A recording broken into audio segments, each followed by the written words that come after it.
केवल एक पुष्कर राज।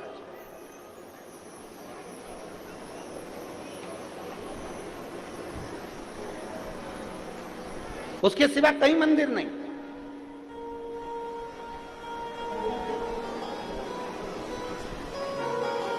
और किसी स्थान पर तुम्हारा मंदिर नहीं होगा। जब ब्रह्माणी ने श्राप दिया तो ब्रह्मदेव कहते, ब्रह्माणी तुम क्या बोल रही हो? ब्रह्माणी कहती है, सुनो ब्रह्मदेव, सारे यज्ञ से बड़ा, सारे दान से बड़ा, सारे पुण्य से बड़ा एक पुण्य होता है और वो कन्यादान होता है।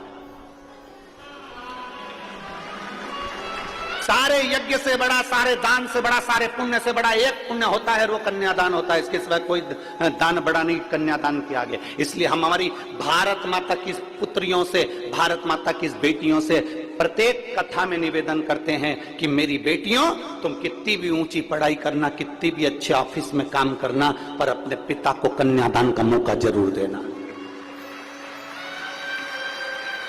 हम हमारी बेटियों से कहते हैं कि आप कितने भी अच्छे पढ़ लो, अच्छे ऊंचे से ऊंचे स्कूल में पढ़ो, ऊंचे से ऊंचे कॉलेज में पढ़ो, अच्छी एजुकेशन आप धारण करिए, खूब अच्छे अच्छे अहदे पर, पद पर मेरी बेटियां बैठे, पर इतना याद रखना, अपने पिता को कन्यादान का मौका जरूर देना।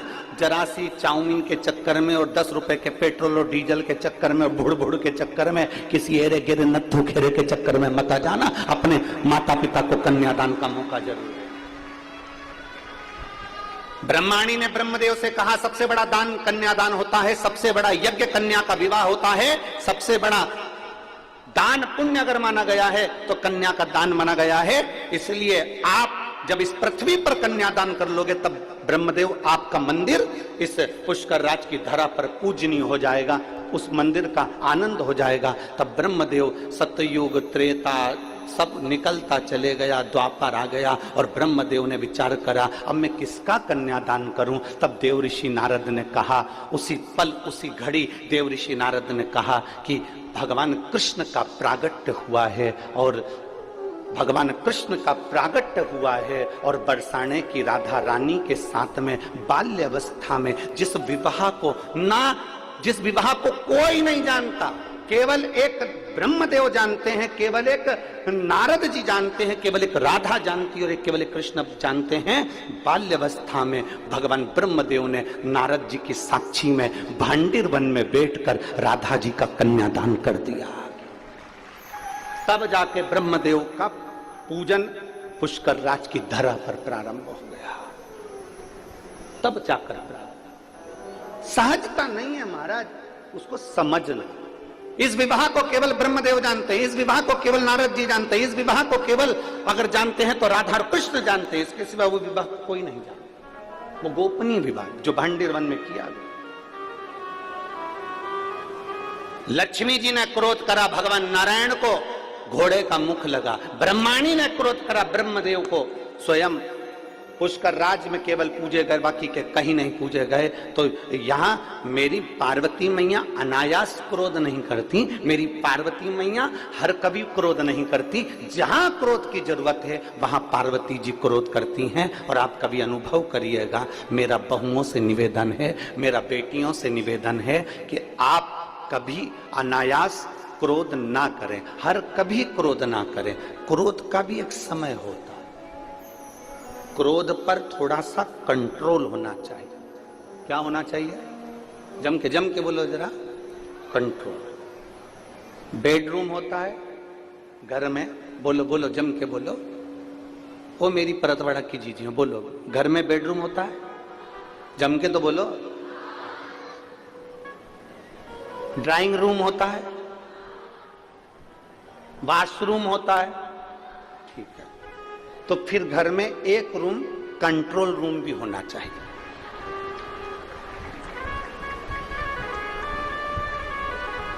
बेडरूम है ना, इधर वाली जी जरा बोलो तो बेडरूम है ना, ठीक है। ड्राइंग रूम है ना, ओ जी हो है ना, वॉशरूम है ना, तो फिर कंट्रोल रूम भी हो।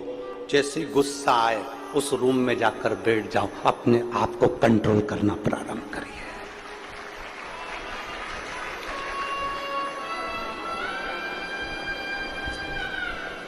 मुख पर गालियां आए उस रूम में जाकर बैठ जाओ। गालियों पर कंट्रोल होना जरूरी है। गलत विचार आए, कंट्रोल रूम में पहुंच जाओ, कंट्रोल करिए अपने गलत विचारों पर। आपकी वाणी अब शब्द बोल रही है।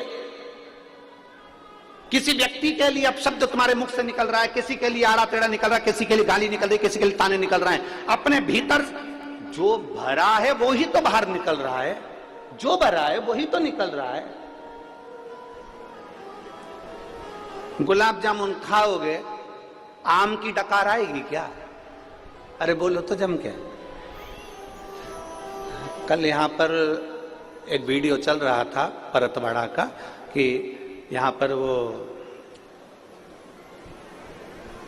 केरी का झोलिया मिल रहा था।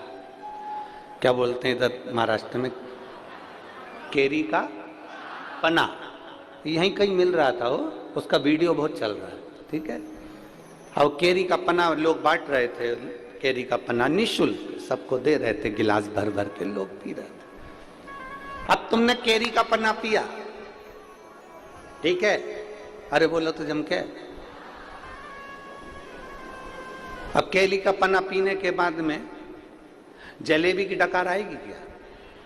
काय की डकार आएगी? केरी के पन्ने की। जो अंदर भरा है डकार भी तो उसी की आएगी। अंदर अगर विकार भरे हैं तो विकार की डकार आएगी, गालियां भरी है तो गालियां ही डकार में निकलेगी। अब शब्द भरा है तो अब शब्द निकलेगा, घृणा भरी है घृणा निकलेगी।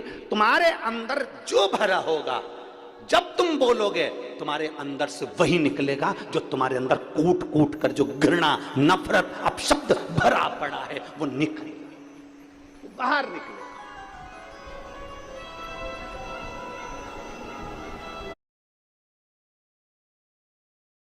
Shreya's mom. Fussy.